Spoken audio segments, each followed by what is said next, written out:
Bonjour mes ingénieurs bio, bienvenue sur Africam Tech, votre chaîne qui vous montre les coulisses du biomédical, l'ingénierie biomédicale. Alors, on se retrouve dans cette nouvelle vidéo où nous allons voir quelque chose de nouveau. Il s'agit d'un équipement à ECG, d'un appareil ECG.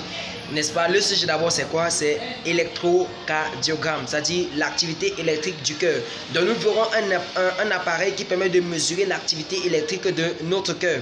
Et ainsi, vous serez capable à la fin de cette vidéo de faire de par vous-même un examen d'ECG, de comprendre comment fonctionne un équipement d'ECG et de également pouvoir, n'est-ce pas, de pouvoir appliquer quelques techniques de maintenance pour pouvoir, n'est-ce pas, l'entretenir. Et avant de passer aux choses proprement dites, alors j'aimerais d'abord t'encourager à t'abonner, à liker et à partager. Donc active également la cloche de notification pour ne rater aucune des vidéos. Et nous on se dit à tout de suite pour les choses importantes.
Ok les amis, voici donc comment est-ce qu'il se présente. Là, voilà comment un appareil ECG se présente et nous allons commencer par le décrire. Donc juste là à ce niveau-ci, nous avons son clavier qui permet sa manipulation. Un peu plus devant là, nous avons donc des voyants. Le voyant qui montre qu'il est sous secteur sur alimentation. Et là nous avons une batterie, le voyant pour la batterie. Là ce voyant-ci, il s'allume au moment, n'est-ce pas, de l'impression de l'examen d'ECG. Donc en fait lorsque lui ce voyant s'allume, alors il indique que c'est bon, ready, pour dire c'est prêt, on peut déjà lancer l'impression de l'examen. Et là c'est son écran d'affichage qui nous permet, n'est-ce pas, d'indiquer les différents paramètres tels que l'amplitude de l'onde qui sera imprimée. Donc nous aurons le temps de voir ça. Juste là sur le côté nous avons une sorte de panneau qui est comme une sorte de fiche technique, d'utilisateur, n'est-ce pas, pour indiquer la manipulation à l'utilisateur. Et juste en haut là, nous avons une sorte d'image qui nous indique la disposition des électrodes au niveau du thorax. Au niveau du thorax, comme on peut le voir, et également au niveau des membres, des 4 membres du patient. Donc nous aurons le temps d'expliquer ceci bien plus en détail. Là en fait c'est un capot. Donc juste sur ce capot nous avons dans notre papier millimétré sur lequel sera imprimé l'examen d'ECG. Donc pour cela, pour ouvrir ce capot, c'est sur ce bouton qu'on voit selon que la flèche indique là, il suffit de pousser, très bien, et là il s'ouvre comme on peut le constater. Donc comme on peut le voir là, voilà dans le papier, très bien, et on peut tout simplement imprimer donc notre examen là dessus. Alors là je vais essayer donc de le refermer. Ok, là sur le côté à ce niveau, si nous voyons là c'est notre bouton d'alimentation, je veux dire l'arrivée de l'alimentation du secteur. Là c'est pour la prise de terre. Là c'est le bouton power on off. Là c'est le port RJ45 pour la connexion réseau. Et là c'est un port série. Très bien. Et juste sur le côté il y a encore un dernier port à montrer, très important. Ce port, le voici, c'est le port en fait sur lequel viendra se brancher tous les électrodes, n'est-ce pas? Donc voici. Et déjà maintenant pour commencer l'explication de l'ECG proprement dit, il faut noter qu'il y a plusieurs types d'ECG. Les ECG qui dépendent en fait de leur nombre de, je veux dire des électrodes, parce qu'il y a les ECG à 10 électrodes, à 12 électrodes, 10 électrodes, 6 électrodes, 3 électrodes même. Mais nous ici les plus utilisés sont ceux à 10 électrodes et à 3 électrodes. Les 10 électrodes comme un exemple comme celui-ci, lui il a 10 électrodes. Et il y a également les ECG à 3 électrodes qui sont utilisés beaucoup plus sur les moniteurs multiparamétriques. Donc comme voilà un exemple là, bon là je n'ai pas mis sous tension, c'est un moniteur, voilà là ce sont ces différents électrodes, ces différents capteurs. Et ici voici donc les capteurs ECG, ici les électrodes pour ECG. Vous voyez c'est tout simplement 3 électrodes tout simplement, rouge, blanc et noir. Très bien. Et donc, les 3 électrodes sont utilisés sur les moniteurs multiparamétriques par exemple. Et là, nous sommes sur un appareil ECG proprement dit qui utilise 10 électrodes. Et maintenant, donc, les 10 électrodes sont scindées en 2 parce qu'il y en a 6 électrodes comme ceci qui se disposent sur le thorax du patient et il y en a 4 autres électrodes que voici qui se disposent sur les membres du patient, c'est-à-dire ses bras et ses pieds, donc ses 2 bras et ses 2 pieds. Très bien. Et il faut aussi noter qu'il existe plusieurs types d'électrodes, n'est-ce pas? Nous voyons à ce niveau-ci là, au niveau de la disposition sur le patient. Ici, les électrodes que nous avons ici, ceux-ci sont des électrodes à ventouses. Donc pour le disposer, une fois qu'on a mis le gel sur la peau du patient, il suffit seulement de presser. Vous voyez là, on presse et on dépose sur sa peau et ça adhère. Voilà, voici une démonstration que j'ai faite. Vous voyez, je peux le laisser et il ne tombe pas tout simplement parce qu'il adhère comme une ventouse. Très bien, très bien, très bien. Et cependant, également, il y en a également d'autres électrodes qui se disposent différemment. Le voici. Vous voyez, c'est un trou là au milieu. Alors, comment est-ce qu'on fait pour le disposer? On utilise encore un autre élément que voici. Très bien. Cet élément-ci là, avec lui, il est déjà, une fois que le gel est mis sur la peau du patient, alors le voici. On le prend. Je vais retirer un parmi. Donc, vous voyez 4 là. Et lui, il vient tout simplement se clipser là. Donc je vais retirer, je vais clipser, vous verrez. Voilà, très bien, vous voyez. Là, j'ai clipsé, voilà, il s'éclipse là.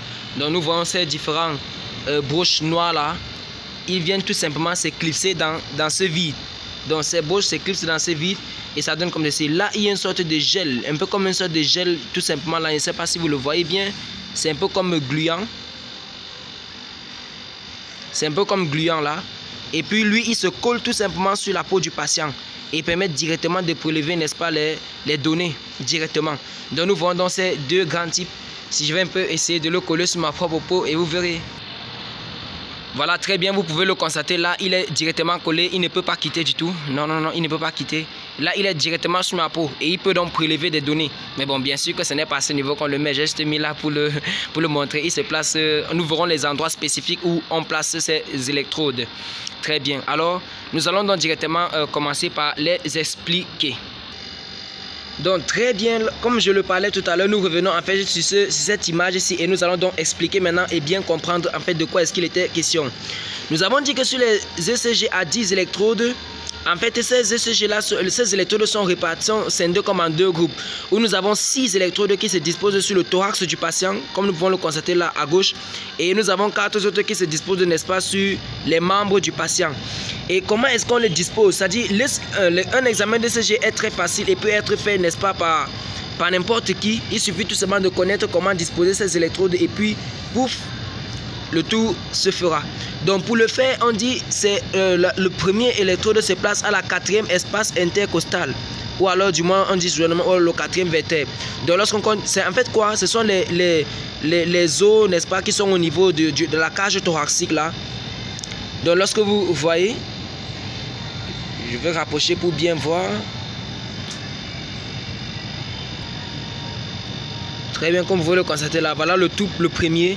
Il se place au niveau de la 4e espace intercostal. Le second, V2, se place directement à son opposé, net comme lui.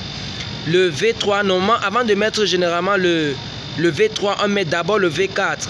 Lui, il s'aligne directement, il se place normalement, généralement, sous le mamelon de l'homme ou bien de la femme, n'est-ce pas? Généralement, c'est lui le 4e qu'on met. Si vous remarquez, il y a comme une sorte d'alignement des crins interrompus qui a été fait là. Si vous remarquez, c'est juste là à ce niveau. C'est juste là à ce niveau. Si vous remarquez, il y a un set de traits là, oui. On se repère généralement d'abord sur le 4e électrode qui est là juste sous le mamelon. Et ensuite, on met dans le 3e électrode entre le 2e et le 3e. Très bien, comme on peut le voir là sur l'image.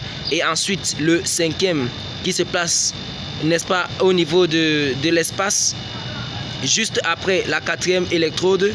Et le V5 et enfin le V6. Donc c'est très facile à le disposer.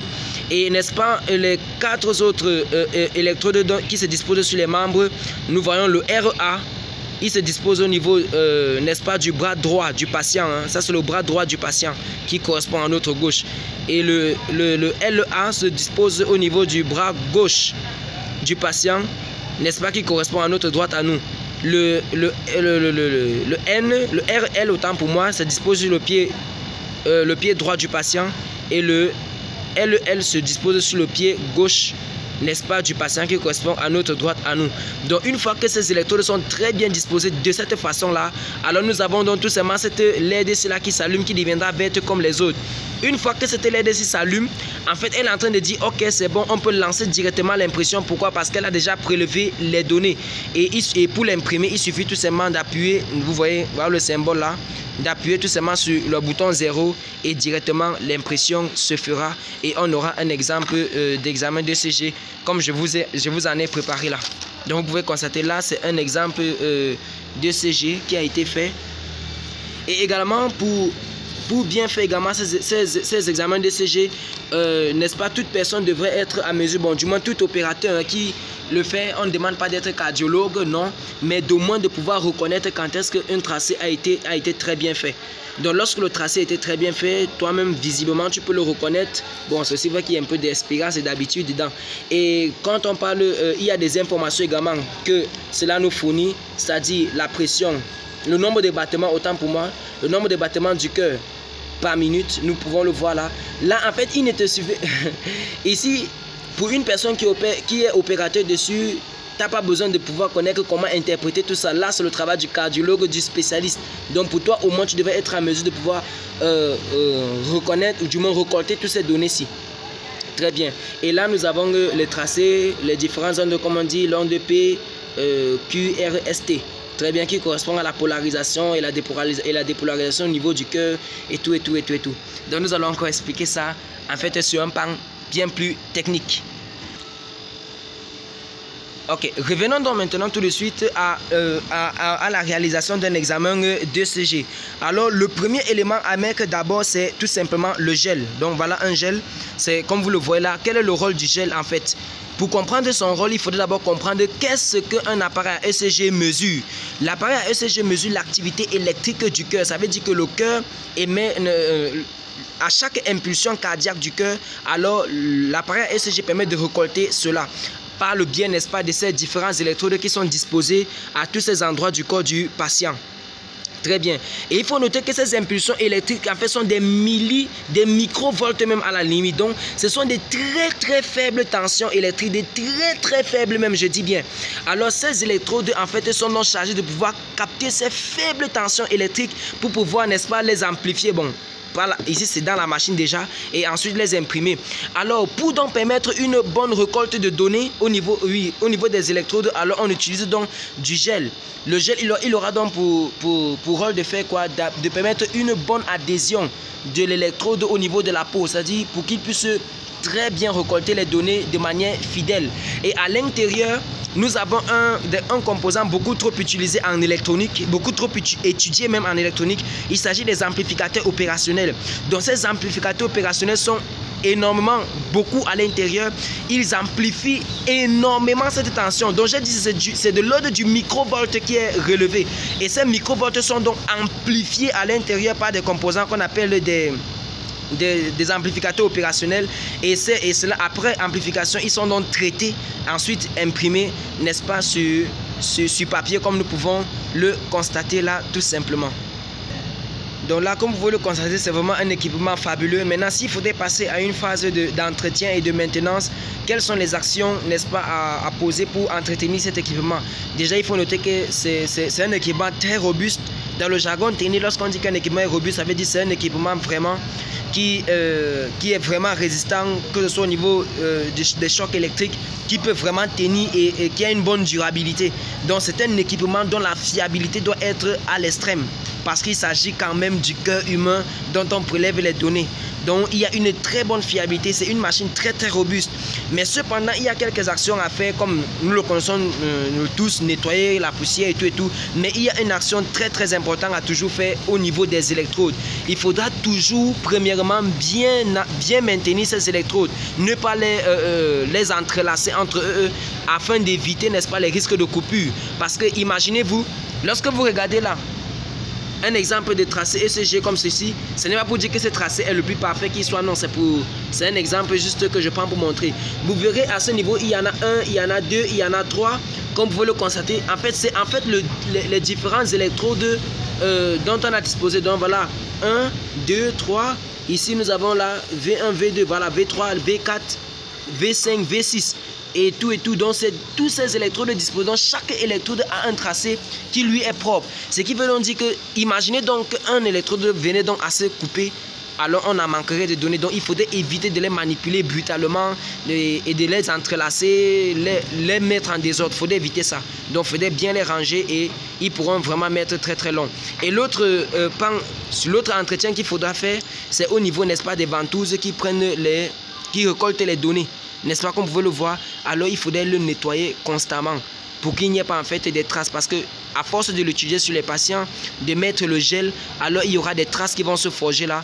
Voilà, je prends par exemple un exemple comme celui-ci, vous voyez, c'est quelques traces qui peuvent se former dessus comme ceci et qui peuvent, n'est-ce pas, empêcher ou alors du moins influencer, n'est-ce pas, la prise de données et de manière à ce qu'elle soit plus correcte. Donc vous voyez tout cela, voilà, et vous voyez la différence entre celui-ci, voilà, le premier-ci et son second là.